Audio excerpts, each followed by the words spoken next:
السلام علیکم دوستو، کیسے ہیں آپ سبھی لوگ؟ امید ہے کہ آپ سبھی ٹھیک ہوں گے، خیریت سے ہوں گے اور اللہ تعالیٰ کی رحمتوں اور کرم اور برکتوں سے سرفراز ہو رہے ہوں گے۔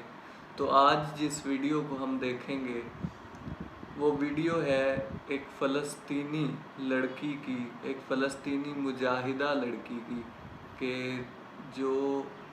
جس نے کئی دفعہ اپنے چہرے کی سرجری کروا کے اپنا چہرہ بدلا اور فلسطین کے مظلوم بہن بھائیوں کے لیے اس نے کیا کیا، اس کا کیا کردار رہا، اس نے کیسے ظلم کے خلاف کھڑی ہوئی اور کس طرح وہ ظالموں کا سامنا کرتی رہی، کون کون سی ان کو مشکلات پیش آئیں اور ان کا نام کیا تھا۔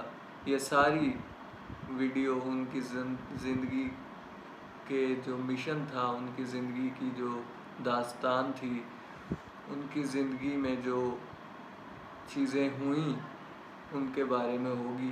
سو آج اس ویڈیو کو دیکھتے ہیں، تو لیٹس سٹارٹ۔ دوستو، ہائی جیکنگ جیسے جرم میں اول تو کسی خاتون کا ملوث ہونا ہی حیرت کی بات ہے، لیکن کسی نوجوان لڑکی کا جہاز ہائی جیک کرنا، پھر پلاسٹک سرجری سے اپنی شکل تبدیل کرنا اور ایک بار پھر ہائی جیکنگ کرنا، یہ یقیناً ایسی حیرت ناک کہانی ہے جس پر یقین کرنا مشکل نظر آتا ہے۔ لیکن آج کی ویڈیو میں ہم ایسی ایک کہانی بیان کرنے جا رہے ہیں جس کو فلسطینی خاتون لیلا خالد نے سر انجام دیا، جو 9 عمری میں ہی آزادی فلسطین کی عملی جدوجہد کا حصہ بن گئی اور پھر وہ کام کر دکھائے جن کی کوئی دوسری مثال موجود نہیں۔ دوستو، یہ 29 اگست سن 1969 کی بات ہے، جب سفید لباس میں ملبوس اور سن ہیٹ پہنے ایک 25 سالہ خاتون روم کے ایئرپورٹ پر پرواز نمبر TWA 840 کی منتظر تھی۔ وہ اندر سے بہت گھبرائی ہوئی تھی اور ہالی ووڈ اداکارہ RD ہیب کی طرح نظر آنے والی یہ نوجوان خاتون ایئرپورٹ سیکیورٹی کی آنکھوں میں دھول جھونک کر ایک پستول اور 2 دستی بم اپنے ساتھ لانے میں کامیاب ہو گئی تھی۔ وہ یہ ظاہر کرنے کی کوشش کر رہی تھی کہ وہ ایئرپورٹ کے ویٹنگ لاؤنج میں بیٹھے ہوئے ایک دوسرے شخص سلیم عیساوی کو نہیں پہچانتی۔ سلیم عیساوی در حقیقت فلسطین کی آزادی کے پاپولر فرنٹ کے کمانڈو یونٹ کے اہم رکن تھے۔ لیلا اور ان کے ساتھی عیساوی نے دانستہ طور پر فرسٹ کلاس کی نشستیں بک کروائی تھی تاکہ انہیں طیارے کے کاکپٹ تک پہنچنے میں آسانی ہو۔ طیارے کے اندر لیلا خالد اور سلیم عیساوی کی سیٹیں آس پاس تھیں۔ ایئر ہوسٹس نے لیلا کو کافی اور عیساوی کو بیئر پیش کی، لیکن ایئر ہوسٹس کے بہت اصرار کے باوجود لیلا خالد نے کچھ نہیں کھایا۔ لیلا نے ایئر ہوسٹس کو بتایا کہ انہیں ٹھنڈ محسوس ہو رہی ہے اور ان کے پیٹ میں درد ہے، لہٰذا انہیں ایک اضافی کمبل دیا جائے۔ جیسے ہی کمبل مل گیا تو لیلا نے اپنا ہینڈ گرنیڈ اور پستول کمبل کے نیچے رکھ دیے تاکہ بوقت ضرورت ان تک آسانی سے پہنچا جا سکے۔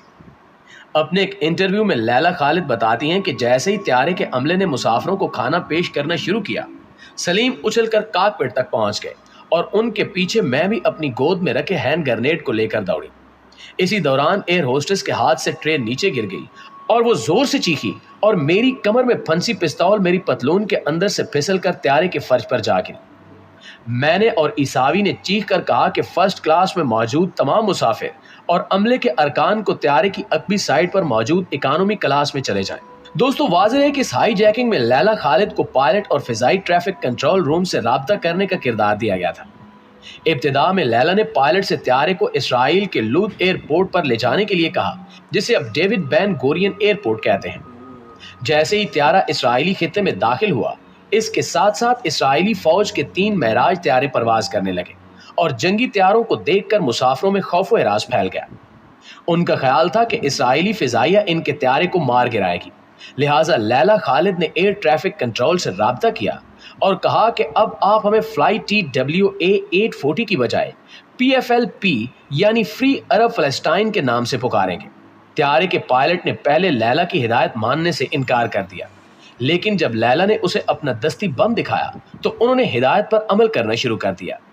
جب جہاز لود ایئرپورٹ کے اوپر سے گزرا تو نیچے سینکڑوں اسرائیلی فوجی اور ٹینک ہائی جیکروں سے نمٹنے کے لیے تیار کھڑے تھے۔ تب لیلا خالد نے پائلٹ کو طیارہ دمشق لے جانے کا حکم دیا۔ راستے میں انہوں نے پائلٹ سے کہا کہ وہ مجھے میری جائے پیدائش حیفا کے اوپر سے لے جائے۔ لیلا خالد نے اپنی آپ بیتی میں لکھا کہ جب میں نے فلسطین کو اوپر سے دیکھا تو ایک منٹ کے لیے میں یہ بھول گئی کہ میں کسی مہم کا حصہ ہوں۔ میرے دل میں یہ ہوک اٹھی کہ میں اپنی دادی، اپنی پھوپھیوں اور وہاں موجود ہر فرد کو پکار کر کہوں کہ ہم واپس آ رہے ہیں۔ دمشق ایئرپورٹ پر لینڈنگ کے بعد سلیم عیساوی نے طیارے کے کاک پٹ میں دھماکہ خیز مواد ڈال دیا اور اسے اڑا دیا، کیونکہ ان کے بقول فلسطینی عوام کی جانب دنیا کی توجہ راغب کرنے کا یہ سب سے مؤثر طریقہ تھا۔ دوستو، اس واقعے کے بعد لیلا خالد نے اپنی ناک، رخساروں، آنکھوں اور منہ کی 6 جگہ سے پلاسٹک سرجری کروائی تاکہ ان کی شکل و صورت بدلی جا سکے اور وہ دوسری ہائی جیکنگ کے لیے تیار ہو سکے۔ ستمبر 1970 میں لیلا خالد نے لبنان سے یورپ کا رخ کیا اور 4 ستمبر کو جرمنی کے اسٹاگارٹ میں انہوں نے پیٹرک ارگیلو سے ملاقات کی، جو اگلی ہائی جیکنگ میں ان کے ہمراہ جانے والے تھے، لیکن یہ دونوں پہلے کبھی ایک دوسرے سے نہیں ملے تھے۔ 6 ستمبر کو دونوں اسٹاگارٹ سے نیو یارک کا ٹکٹ لے کر ایک ساتھ ایمسٹرڈیم گئے تھے۔ ایمسٹرڈیم میں یہ دونوں اسرائیلی ایئر لائنز کی پرواز ELAI 219 سے نیو یارک جا رہے تھے۔ ہائی جیکنگ کی منصوبہ بندی کرتے ہوئے یہ فیصلہ کیا گیا تھا کہ اس پرواز کے اغوا میں 2 سے زیادہ افراد کی ضرورت ہوگی، کیونکہ اس طیارے میں مسلح سیکیورٹی گارڈز موجود ہوتے ہیں اور طیارے میں سوار ہونے والوں کی 3 بار تلاشی لی جاتی ہے۔ اس بار لیلا خالد اور ان کے ساتھی اکانومی کلاس میں بیٹھے تھے۔ لیلا خالد نے ایک انٹرویو میں بات کرتے ہوئے کہا کہ آرگیولو کو پتا تھا کہ اسے کیا کرنا ہے اور میں جانتی تھی کہ میں نے کیا کرنا ہے، اور ہمارے پاس اپنے ہتھیار تھے۔ میرے پاس 2 دستی بم تھے، جبکہ پیٹرک کے پاس بھی ایک ہینڈ گرنیڈ تھا۔ میں نے بہت چھوٹی سکرٹ پہن رکھی تھی اور میں نے اسی سکرٹ کے اندر سارے نقشے چھپا رکھے تھے۔ منصوبے کے تحت جب لیلا خالد کاکپٹ کی طرف بھاگی تو پائلٹ نے پہلے اس کا دروازہ اندر سے بند کر رکھا تھا۔ لیلا خالد نے اپنی خصوصی طور پر تیار کردہ برا سے دونوں ہینڈ گرنیڈز نکالے ہی تھے کہ طیارے میں سوار گارڈز نے فائرنگ شروع کر دی، جس کو دیکھتے ہوئے پیٹرک نے جوابی فائر کیے اور اس دوران پیٹرک کو گولی بھی لگی۔ لیلا پر 2 گارڈز اور مسافروں نے حملہ کیا اور لوگوں نے انہیں مارنا شروع کر دیا، جس سے ان کی بہت سی پسلیاں ٹوٹ گئیں۔ اسی دوران ہوشیار پائلٹ نے اچانک طیارے کو نیچے کی جانب موڑ دیا، جس کی وجہ سے لیلا خالد اپنا توازن کھو بیٹھی اور نیچے گر پڑی۔ مسافروں پر اس کا کوئی اثر نہیں ہوا کیونکہ ان کی سیٹ بیلٹ بندھی ہوئی تھی۔ طیارہ نمایاں طور پر نیچے آ گیا، جس سے یہ امکان بھی ختم ہو گیا کہ اگر دستی بم پھٹا تو بھی کیبن میں ڈپریشن نہیں ہوگا اور کم سے کم نقصان ہوگا۔ لیلا خالد نے ایک انٹرویو میں بتایا کہ آدھے گھنٹے کے بعد ہم کھڑے ہو گئے اور میں نے اپنے دانتوں سے ہینڈ گرنیڈ کی پل نکالنے کی کوشش کی۔ جو ہی ہم کھڑے ہوئے اور چیخے، سیکیورٹی اہلکاروں نے فائرنگ شروع کر دی۔ میں نے دیکھا کہ کوئی ہمیں کاکپٹ کی میجک آئی سے دیکھ رہا ہے۔ میں نے ان کو متنبع کیا کہ میں 3 تک گنوں گی، اگر تب تک کاکپٹ کا دروازہ نہ کھولا گیا تو میں جہاز کو اڑا دوں گی، لیکن میں طیارہ اڑانا نہیں چاہتی تھی۔ اس نے دروازہ نہیں کھولا اور کچھ لمحوں بعد کسی نے میرے سر پر پیچھے سے وار کیا اور میں بے ہوش ہو گئی، جس کے بعد مجھے کوئی ہوش نہیں رہا اور بدقسمتی سے ہم اس مشن میں ناکام ہو گئے۔ لیکن ہماری ان کوششوں نے فلسطین کی آواز کو بہت بلند کر دیا تھا۔ دوستو، اس طیارے کو برطانیہ کے ایک ایئرپورٹ پر اتار لیا گیا اور لیلا کے ساتھی کو گولی مار کر ہلاک کر دیا گیا، جبکہ لیلا کو گرفتار کر لیا گیا۔ وہ 28 دن تک قید میں رہی، جس کے بعد سابق برطانوی وزیر اعظم ایجون ہیتھ نے فلسطین لبریشن فرنٹ کے ساتھ قیدیوں کا تبادلہ کرتے ہوئے ان کی رہائی کا حکم جاری کر دیا۔ لیلا خالد کی کہانی کئی دہائیوں بعد ایک بار پھر برطانوی میڈیا میں گردش کر رہی ہے۔ اس کی وجہ یہ بنی کہ کسی نے برطانوی لیبر پارٹی کے سرکردہ رہنما جیرمی کوربن کی ایک تصویر ڈھونڈ نکالی ہے، جس میں وہ لیلا خالد کے ساتھ ایک ریلی میں نظر آتے ہیں۔ دراصل یہ 2002 کی بات ہے، جب لندن میں فلسطین کے حق میں نکالی گئی ایک ریلی میں جرمن کوربن نے خطاب کیا تھا اور اسی ریلی میں لیلا خالد کو بھی خطاب کے لیے مدعو کیا گیا تھا۔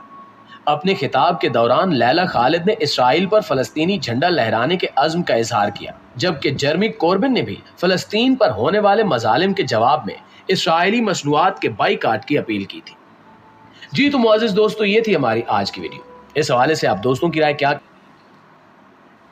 دوستو، ویڈیو آپ نے دیکھی، ایک فلسطینی مجاہدہ ہماری بہن لیلا خالد نامی، انہوں نے کس طرح سے اپنے فلسطینی بہن بھائیوں کے لیے سٹرگل کی، ان کی آزادی کے لیے انہوں نے جدوجہد کی اور کیسی کیسی مشکلات سے وہ گزری، اور کس طرح انہوں نے 2 دفعہ جہاز کو ہائی جیک کیا اور اپنی جو تھیں اپنی ان کو منوانے کے لیے انہوں نے 2 دفعہ ہائی جیک کیا جہاز کو، اور کئی دفعہ انہوں نے اپنے چہرے کی سرجری کروائی تاکہ پہچانا نہ جائے۔ تو ان کی زندگی 25 سال سے پہلے جدوجہد سٹارٹ ہوئی، اور اس کے بعد انہوں نے جدوجہد جاری رکھی، اور اب تک ابھی بھی وہ اسی جدوجہد میں ہے کہ فلسطین کو آزادی ملے اور فلسطین ایک خود مختار اور مضبوط ریاست ہو، اور اس پہ کسی کا کوئی زور نہ ہو۔ جس طرح اسرائیل ان پہ حملہ کرتا ہے اور ان کو ہر قسم کی ان پہ جو ہے مذہبی پابندی انہوں نے لگائی ہوئی ہے، اور ان پہ روز مظالم ڈھاتے ہیں، تو اس بہن نے اپنی زندگی جو ہے فلسطینیوں کی آزادی کے لیے قربان کر دی۔ ان کی آزادی کے لیے اپنی ساری زندگی انہوں نے جدوجہد کی۔ اور دوستو اسی طرح کی مزید ویڈیوز دیکھتے رہیں گے، تب تک کے لیے اللہ حافظ۔